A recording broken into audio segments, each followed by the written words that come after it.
Every show or showrunner, after a certain milestone, has to make a critical decision. Where do we take the show next?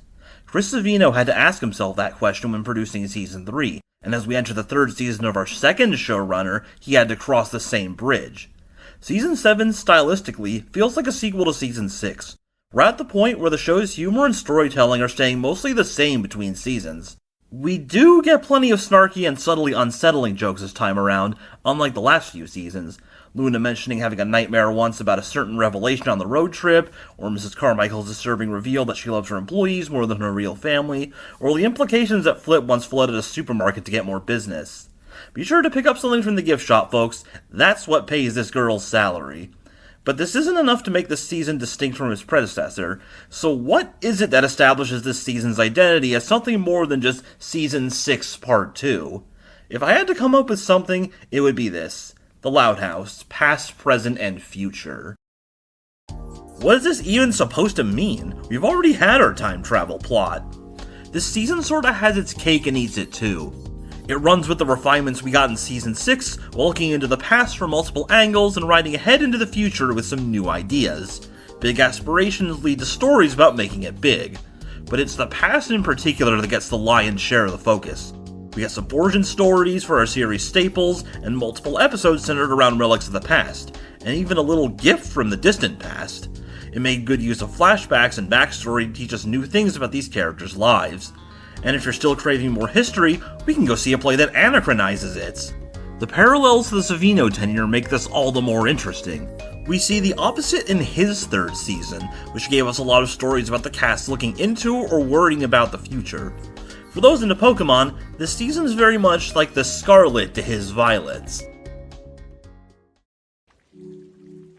This season doesn't just explore the past in a lore sense, but in a meta sense as well. This is when nostalgia became more commonplace. There are a lot of Lincoln talking to the viewer moments this time around, even in episodes that are otherwise very modern, but this would unfortunately result in some very hit-or-miss throwback episodes. I have no idea if these are reused Season 1 scripts that never got utilized, or if it's simply an attempt at nostalgia bait, but it didn't do our characters any favors whatsoever. And it's all the more obvious when you see how these characters behave in these episodes. Lincoln is way more selfish, reckless, and stupid, and the sisters are much colder and lack their sympathetic qualities, behaving as a hive-mind antagonistic force yet again. Lisa even lampshades this when she refers to them as a collective. In fact, we can chalk up another to her body count. Textbook character regression. But how egregious these stories can get varies from episode to episode. Fluffed and Foiled was definitely on the better end of it, as Clinton McCloud felt in character and it gives Lincoln a good reason for making the mistake he made. And you can tell that the writers at least modified some of the endings, as they snap back to Season 1 values to wrap things up. But then you have Beg, Borrow, and Steal, which depicts Lincoln as lazy and pathetic and what eerily resembles a gambling addict, while an uncaring Lola was more than willing to put her brother, who helped her through thick and thin, into what is basically debt bondage. It's difficult to watch these episodes after seeing how much everyone has grown and improved over the course of the show, and even in Season 1, an episode like this would have still been hated. These kind of plots just do not work anymore and feel jarring when compared to their contemporaries. What is their goal here? Considering all of the complaints about the show's change in direction, grossly exaggerated or not, one wonders if they're trying to bring that old audience back to the show, but in reference to Pokemon again, it reminds me of the relentless Kanto pandering in the 3DS era games. They failed to bring those old fans back, while simultaneously angering their existing fanbase and making them sick of that nostalgia. And that's what's going on here. While it's just a few episodes out of an otherwise modern season, it was still an idea that didn't appeal to either side. Now, before we continue, we gotta quickly address the other elephant in the room. This season has a reduced episode count, containing 12 less episode slots than the standard season. This caused a lot of paranoia at the time, but before everyone starts to panic, it is not a sign of the end times. Those slots were allocated to the production of the next movie, which had its animation done in-house this time. Now, getting back to the action, I won't beat around the bush any longer. I know a lot of you are here to learn about the road trip. This is where the future element comes in, serving as the series' first multi-episode story arc, an idea that proved to be quite popular. It's not a serialized arc, but all of the episodes are bound together by the same narrative premise. Rita's boss grants her a special assignment to write for the newspaper's travel column, complete with an all-inclusive RV, and the Louds spend their summer on a cross-country road trip. It's nice to see the writers finding creative ways to utilize her occupation as a writer, since she's definitely the most underutilized of the main cast, and it gives them the opportunity to take the Louds to new places and explore more story ideas. Looking back, all it really needed was a few more episodes, and to space the episodes out throughout the whole summer instead of airing them all in a single evening. Time would pass for them in the way it passes for us, and it would have really sold the feeling of being on the road for several months. The front half of the trip is more focused on group-centric plots involving the whole family equally. Lincoln changes all the clocks the night before leaving, Mordecai and Rigby style, to leave time to stop at the Bizarratorium the next day, and ends up taking the mysterious mummy's ring off the floor. The family ends up being cursed by the ring and have to go to great lengths to lift the curse. Now, if this thing was so omnipresent, I don't get why it couldn't have just taken its own ring back, but it was a rough start both in and out of universe. The other two in our first half take us on a hike in the Rockies and a trip to the White House, where the kids explore the amenities like the presidential bowling alley. While the former was a little more forgettable, they could have saved a plot like that for Camp Mastodon, the latter gives us some very fun set pieces for the characters to explore. Lincoln made it all the way to the Oval Office. And if this doesn't make sense to you, remember that the Louds have connections to the presidency. No wonder they got invited to his birthday party. The back half would give us more character-focused narratives, the first of which would see the Louds run into one of Rita's old friends and childhood crushes at a county fair, and Lynn's own insecurities lead him to believe that he's trying to win her back. After some bizarre misunderstandings, he and Lincoln attempt to sabotage his show and they ultimately reconcile. I kinda like the whole Season 10 Homer and Bart energy this episode had. It's a fun dynamic that rarely gets explored. Following that, we get a tour of Route 66 when Mr. Coconuts is stolen, and a wild chase through the desert leads to the revelation that the thief was Mr. Coconut's original owner who lost him in an incident during a performance, which in turn saw him end up in the Lounge front yard. This leads to Luan deciding to give up Mr. Coconuts and let him return home, but said original owner, Calvin Coconuts, accepts that his performing days are done and that Mr. C still has a bright future ahead of him with Luan. Really checking all the boxes for this season's theming, I see. And last, but certainly not least, when the family visits Hollywood, Lola lands the role of an Indiana Jones parody, and in the process she learns just how rough the life of a child star can be, and how much damage it can do, especially at the hands of a bad contract. One that she thankfully manages to escape. She was bound to run into this problem at some point, so it's best that she's learning this now while she's still got her life ahead of her. The arc would conclude with a more familiar outing as the summer draws to a close. A visit to Great Lakes City for some entertainment reviews, and a game of hide-and-seek to avoid the Casa Grandes. Speaking of which, they've been utilized much better this time around. They're not going to appear often, but when they do appear, it's in situations that make sense. These feel like proper Loud House episodes that happen to have Casa Grandes characters, instead of the repackaged Casa episodes from last season. Aside from Bobby, it's rare to see any of them come to Royal Woods for an adventure. We even get the first proper pet episode in a while with Sergio as the lead. Good stuff. Now, fast forward a few months and we get our first and only standalone special of the season, the latest in a long line of holiday episodes. Lynn Sr. is faking a backache and the siblings all have their bingo cards out. Lincoln briefs us on the situation. He's doing this to get out of seeing his brother Lance and his family for the holidays. The two had a feud over a white elephant gift exchange a few years back and refused to talk to each other, which means that the Louds don't get to see their cousins anymore, who they're very close to and regularly keep in contact with. A beloved Christmas tradition ruined. Wait, you haven't heard of them? Well, neither did anyone else! While Lance himself was implied in Home of the Fave, these cousins did not exist at all in any form until now, yet the show was trying to act like that this has always been a thing. An egregious case of remember the new guy. And look at Lynn's behavior. We never see anything like this in the numerous Christmas specials the show has had in the past, despite Lisa saying that he does this every year. This is a show that's generally tighter about its continuity than something like SpongeBob or The Simpsons. Don't pull the wizard card on this. In fact, this exposes a bigger problem with the show's holiday specials, in that each one presents a completely different depiction of what a typical Loud family Christmas is like. These differences end up harming all of them collectively. Watch these cousins be completely absent from the upcoming Christmas movie. That aside, this special does have its merits. The plot is still enjoyable and unique, the Lynn-Lance dynamic is fun to watch, and we get some good backstory about their childhoods. You can tell that Lance was the big selling point of the group. But this isn't something you should do this late into a series. All it's going to do is leave people asking questions. It worked with Mr. Grouse back in Season 2 because he was a much more distant character at the time, but we know so much about the Louds and their relationships that it just feels jarring and poorly planned. Through it all, this has been a very interesting season for the cast at large. Lincoln's season was both a continuation of his usual cleverness and a cause for concern for the future.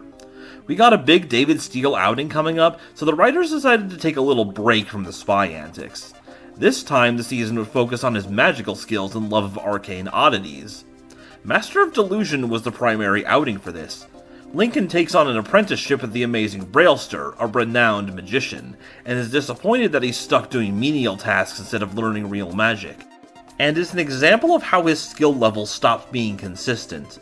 The Brailster sent a good message of mastering the fundamentals before moving on to the big dogs, especially after a botched jacket escape and the dog squad getting lost in the Illusion Chateau.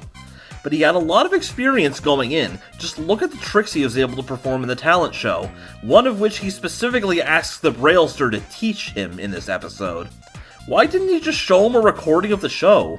I've even seen some say that this whole thing is pointless when they've also given Lucy real magic.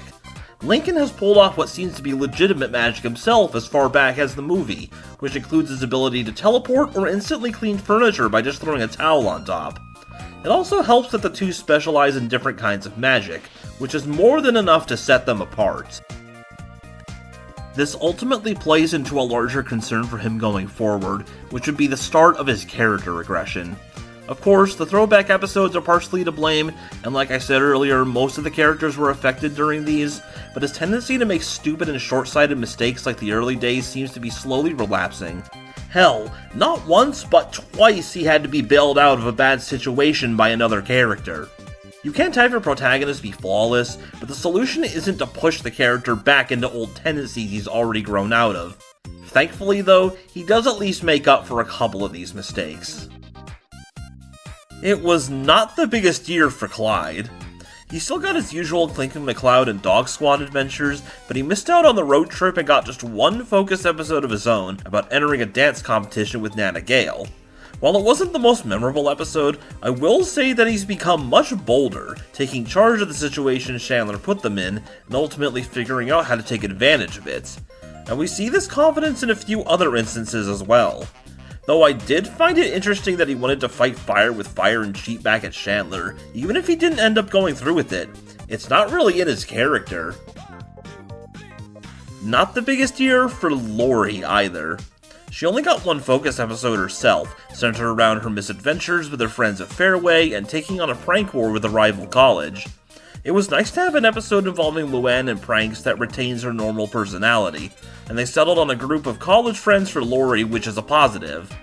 Her location flexibility is also retained, and she did get to join in on both the road trip and the Christmas special. So, a more laid-back season this time around, but still a good one. Following the pattern, Lenny got a single focus episode as well. In fact, it's the first time in a while we've gotten a proper Reiningers plot. Last season would see our characters stop by pretty frequently, but merely for quick stops in otherwise unrelated stories. Anyway, Mrs. Carmichael decides to update the store by scrapping all of the old mannequins, which includes Tanya, the one that Lenny is very attached to. Unusual for a focus episode, her ditziness ends up escalating the plot, and the trio has to go on a rescue mission to get Tanya back. It acts as a microcosm of Lenny as a whole, how her ditziness and literal-mindedness often get her into trouble, but she's still mature and resourceful, especially when the chips are down. Luna, on the other hand, actually did very well for herself despite the reduction in episode count. She scored 2 solid episodes, which is big for this season. One where the Moongoats become a kiddie band to raise money for a new speaker system, and another where the band looks for a temp replacement for Luna after she hurts her hands. In the latter, after finding the perfect one, Luan instills paranoia in her, and they both go to great lengths to try and keep her from auditioning. In fact, Luan influences the direction of both of these episodes. How about that? Anyway, even if Nina ended up only being a one-off for now, it's not the smartest idea to prioritize adding new band members over developing the existing ones, especially in a group as underdeveloped as the Moongoats. But they did at least try with Sully and Child's Play, even if a lot of it feels like the typical Bobby-esque man-childish mold. So credit where credit is due. This was a proper bounce-back season for Luan, and she gets quite a lot to do. Alongside her personal journey on Route 66, she gets 2 outings as a pranking mentor, and the chance to solve a mystery of her own when someone attempts to sabotage her part of the play. I love her Ace Attorney style confrontation here. It was so funny in a context like this. She did have her fair share of dips though. Her pun game has been particularly bad this season, and I can't say I'm a fan of her April Fool's Day personality leaking into regular episodes. But at least it's just an isolated case and she mostly did it to test Ronnie Ann. Benny also got hit particularly hard. The corgi suit was funny, but how Luan treated him and dreaded the class is questionable. What kind of girlfriend gleefully takes your savings and pranks you in return? Lynn too maintained a good showing this time around. While one of her episodes is a more by-the-book story about sponsorship fiascos, Can't Lynn 'Em All has to be her standout of the season. After taking the bait from a taunt directed at the audience, she ends up getting wrapped up in the world of professional wrestling, and all of the character and craziness it entails. While she enjoys the spotlight at first, the scripted nature of these wrestling shows conflicts with Lynn's mentality towards athletics. She is not one to deliberately lose, and it's ridiculous that people started to take the kayfabe drama seriously when she's rebranded as a heel. Come on people, it's all an act! Either way, it was a clever scenario, dropping her into a kind of competition that's so alien to her, where the script determines the outcome instead of the talent. I do wish they had incorporated more actual wrestling moves. Professional wrestling is known for its over-the-top showmanship, but I can imagine the budget would have made this difficult, and it was more about the character journey than it was about the spectacle. Also, it was sweet to see her and Lincoln on friendlier terms. When she isn't acting up, they make a great team. Unfortunately, the power creep continues for Lucy. Her main focus episode opens with a failed attempt to enter the afterlife due to Bertrand being out of practice. Seriously, think about the implications this has for the world building. Her morbid behavior only continues to escalate as well. If this is how the mailman's reacting to you, something's definitely wrong. But it's not all doom and gloom for her. Bye Bye Birthday ends up being the change of pace she needed. The Morticians Club is still involved, but it focuses on her relationship with her family. She finds loud family birthdays to be irritating, and the group casts a spell to make everyone forget hers, only to recall that those birthdays come with joyful memories as well, and she desperately reverses the decision. It even comes to the temporal discrepancy on the bounce house.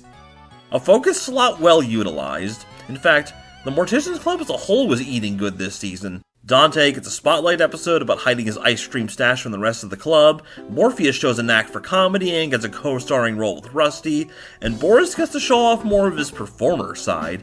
No idea how he managed to blow that audition though, he clearly knew what he was doing. But it's apparent he's the writer's favorite member of the club. Kinda like Lenny these past few seasons, Lana's great when she's in focus, but reverts to her bad habits when out of focus are needed for a gag. Once again, her Grease Monkey skills would define her season. She and Lisa upgrade the RV with more space and new features, while her focus episode would center around Vanzilla. The titular van won't start and is on the brink of death, and she figures out with Lynn and Leonard that a particular part needs to be replaced. Flip mentions that the specific one they need is long out of production, and it's here that we get to see Vanzilla's origin story. The fung on the front of the van is actually Fungo, a brand which has a rundown plant outside of town. The trio travels there and gets to meet the disillusioned creator of the van, who made it for big families, but it ended up being a commercial failure. The family's love for the van ends up touching his heart, and he decides to help them create their own replacement part from scratch. Her mechanical skills would ultimately save the day. In fact, she got a lot of opportunities this season to utilize her talents as a whole.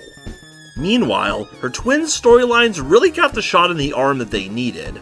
Alongside her misadventures in the entertainment industry, we get an episode focused on her sweet tooth and resulting sugar addiction, something that's never really been touched upon before. It ends up becoming a nice little story about learning moderation, with Rita playing the supporting role. In fact, there's a lot that makes this episode stand out. We're treated to some excellent jokes, with the universe basically conspiring to tempt Lola into falling off the wagon, culminating in a class trip to a candy factory. We even get our own equivalent of that rich, creamery butter. What also makes this episode special is that our hybrid between Willy Wonka and Spamton gives us a fun musical number about his factory and Lola's desperate attempts to get away. It was the cherry on top of that perfect blend of heart and comedy, and given that these are typically saved for movies or specials, it was an unexpected treat. This would be the end of the line for the Lisa Loud Jamboree. The staff has figured out that they don't need to lean on her so much to get things going. She gets to do this a few times, but she's no longer an omnipresent force. Though we do get a very Season 6-esque Lisa and Todd adventure in Waking History, where a frozen Neanderthal woman is excavated from underneath a local construction site. Lisa is intrigued by the find, and ends up reviving her behind the museum curator's back, and she goes on an anxious rampage in an unfamiliar setting. But yeah, moderation aside, Lisa stayed herself. On a side note, this episode gives us our first new fusion restaurant since the early days, the under construction Guten Morgen Vietnam. Apparently, it's a movie reference, and it's not the only R-rated movie reference of the season either. Lily's intelligence would only continue to grow. She once again gets a sole focus episode, this being an incident where she accidentally trades Eunice away, Lola's plush unicorn. She teams up with Lincoln and Lisa to plan a heist to recover her, getting some of the other siblings to join in, and she very nearly succeeds. Ultimately, Lily got lucky that the experience was enough to get her friend to trade Eunice back, but it shows that her bonding with Lincoln and exposure to Lisa have made her a very effective strategist. We also get a neat little callback to her previous focus episode. These little bits of continuity are underappreciated. Both of our parents had their fair share of blunders, but overall they really had their shit together this time around. Their authority as parents stands much stronger. No allegations for this season. Rita had one of her strongest seasons yet, with the road trip and a fun midnight outing where she and a caffeine-buzzed Lily investigate a spree of burglaries, only to find out that it was one of Mrs. Bernardo's over-the-top method acting stunts. Lynn had a productive season of his own, with his focus episode during the road trip combined with multiple co-starring roles, and an overall major presence. And of course, we get more fleshing out for his side of the family through his feud and reconciliation with Lance. Thankfully, his over-emotional side has been dialed back a bit, as it was starting to get a little extreme. So the whole family got their dues despite the reduced length of the season. Our supporting cast, however, did not fare so well. To put things into perspective, we lost 12 episode slots thanks to No Time to Spy, but anyone outside of the immediate Loud family lost an additional 8 episodes thanks to the road trip arc. And when you combine the two, you're looking at nearly 40% of the season. Mr. Grouse, despite grabbing a quick cameo in Bizarratorium, is one of the most notable examples. Plenty of cameos and good gags, but nothing noteworthy, even if we got to see him get into the Scottish spirits. Flip fared a little better. He got his episode count cut in half again, down to just 7, but his roles were more plot critical. 1 in a Million is centered around the food and fuel, and we get to see a little of his good side, giving the millionth customer prize to Lincoln and Clyde when they created an extremely successful day of business. He also gets his second sponsorship role tied to Lynn, and contributes to the critical lore reveal for Vanzilla. Oh, and apparently Nacho's a terrible musician, to nobody's surprise. The Dog Squad is the notable exception to this trend. Collectively, they only have 8 episodes, but they've all been major outings for one or all of the group members. They had a lot of strong stories this season, from solving an over-the-top mystery for Mr. Ballhoffner's espionage and traps course, to a rare spotlight episode for Gus, where the gang helps him overcome his fear of singing opera in front of an audience. The latter also gives us this beautiful shot of the yard, and if you know your details, then you'll see just how much is hilariously wrong with it. The squad members were even getting spotlight episodes while others fell into the background. Rusty gets a story where he co-stars with Morpheus of all characters, making a deal with him for a day of spells and hell breaking loose when he tries to back out of it. What made this episode so interesting is that aside from Lucy getting a couple of lines in the first minute, the main cast of the show is totally absent, which makes this episode feel oddly isolated in a way. Alongside this, Zack gets his own outing where he gets detention for attacking Mr. Ballhoffner, thinking he's being possessed by an alien. Fearing for Zack's safety, Rusty gives him a ridiculous class on acting tough, and he ends up earning the respect of the 3 8th graders from No Bus No Fuss, who apparently forgot who he was. But in the end, he actually manages to get them to turn a new leaf. Let's hope this development sticks, unlike with Chandler. We do not need an equivalent to these 3. Anyway, there's a clear winner for this year's supporting cast, and it has to be Liam. Still a writer's favorite, he scored 2 spotlight episodes, one where he makes over-the-top segments about his life on the farm for the news show, and another where he and his Meemaw strike oil, and spend some time among the wealthy community of Huntington Oaks. And the latter has an awesome continuity nod. Recall last season where Lisa mentioned that Royalwood sits on top of a very large oil deposit. And the writers still love giving him his fair share of cameos and incidental roles, though what is he doing bringing a sheep to a Moon Goats audition? I guess Carol Ann wasn't available. We even see Honeycutt Farms used as a set piece in 2 episodes that Liam isn't even in. There is no stopping this hoedown.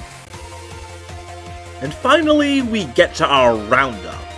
Lisa wasn't the only Season 6 winner to lose ground. Cheryl and Meryl got hit hard, only appearing in 4 episodes with few to no lines. Ballhoffner too saw his fair share of decline. He got pseudo-antagonist roles in both Riddle School and Tough Guys, but was stuck in just those 2 episodes, which plays against his strength of usage flexibility. Pop Pop didn't have a single appearance whatsoever, though they were probably just saving him for No Time to Spy, and we get just a single scene at Sunset Canyon anyway. There's also been a notable downtick in Chandler's usage, to everyone's rejoice, and this time he gets 2 proper antagonistic roles. Same goes for fellow dirtbag Scoots, less lines and silent cameos for her. The Rubner era took a bit of a liking to Gus, and now we get to spend some proper time with him. He's a man of culture who takes great pride in his Italian heritage, though his sponsorship rules were a little silly. Mrs. Bernardo has to be the most interesting case out of everyone. We're treated to the more snobbish side of her character, being a spotlight hog in the dance competition, not allowing do-overs for what were apparent stage accidents, and yanking her actors in and out of their roles on a complete whim. Though karma would come back to get her. The roles she scores are deepest at best. Rita notes that actually getting a speaking role was a significant achievement for her. She scores a role as a thief in a security commercial, being willing to commit multiple burglaries just to get in character. Quite fittingly, the extent of the role was just a single shot of her hand. This woman is beyond desperate, and I'd love to see what's going on in her head. And here, our trip through Season 7 comes to a close. It's clear that they had a lot to prove, and despite being a sequel season, it had a lot on its plate, and it had to squeeze that into a smaller window. It strived to fix some of the problems that the audience had with Seasons 5 and 6, but it wanted to stand out and not be seen as more of the same, a perception you commonly hear from those who long since gave up on the show. It wanted to pay tribute to the past, as shaky as that execution was, while looking to the future and trying new ideas. To make a long story short, we're seeing how this ongoing era of the show is going to shape up in the grand scheme of things, and I find it odd that, like Season 6, it is by far the least discussed season of the show, despite how well received the road trip was. So now's the time to speak your mind. What did you think of Season 7 and what it brought to the table? Has the Rubner era come together well, or is this the end of the road? Let me know in the comments, and be sure to pack your bags. A wedding is about to go down, and you're all invited.